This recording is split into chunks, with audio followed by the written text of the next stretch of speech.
2204. 2204 32nd Place Southeast was my actual home address.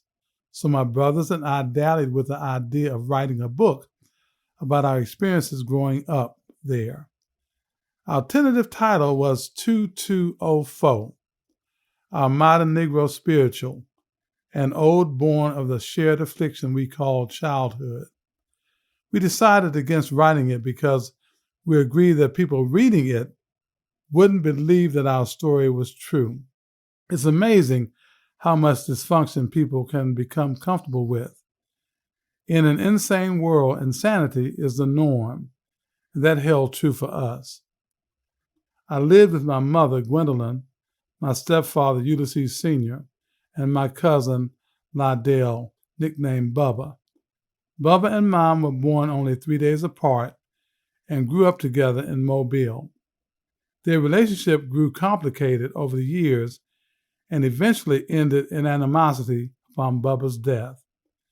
My two younger brothers, Ulysses and Willie, completed the nucleus of the family along with Morris Arnold. Morris, nicknamed Blue, had been adopted by Nettie, my grandmother, and bequeathed to my mother after she died.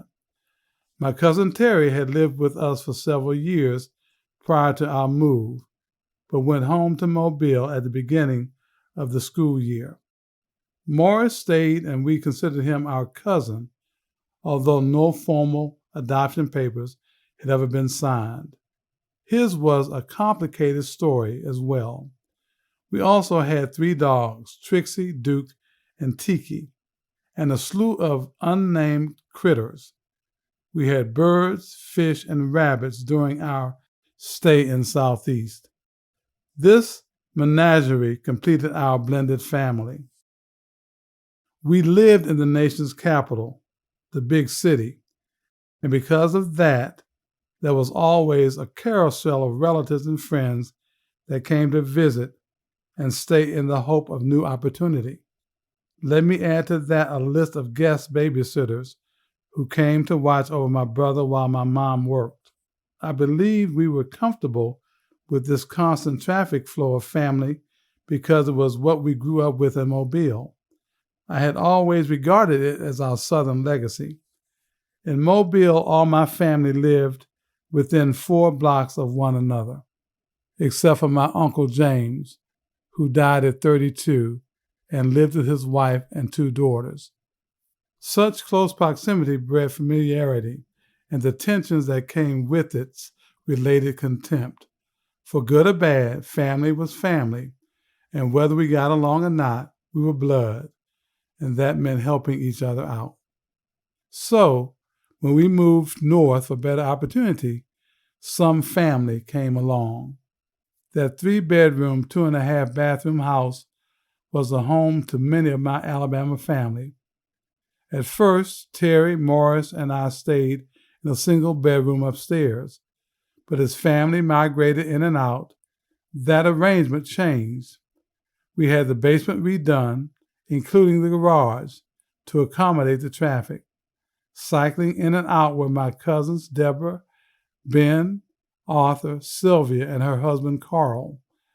My uncle Nathaniel helped with some of the renovations and ended up staying for an extended period of time. His daughter Pamela spent her high school years with us. Vivian, also a first cousin, spent time with us as she took care of Ulysses while Mom worked. We had other babysitters which we imported from Mobile and Texas. Ruby was one of them until she got pregnant and had to return home to Alabama. That scandal caused a fracture in the family for a good while, as relatives took sides on who was responsible. There were others, none of them blood relatives. I can remember their faces but not their names. We even took in our next-door neighbors, the Davises, for a short time when they sold their house and didn't have a place to go. They were a family of 7. Even though that situation was difficult and came with drama, we made the best of it. Growing up, I thought all of this was normal, a Southern way of life that was typical, where people cared for family and the community strays. To keep listening to this audiobook, I've left you a link in the description so you can do it at no cost thanks to Audible's 30-day free trial.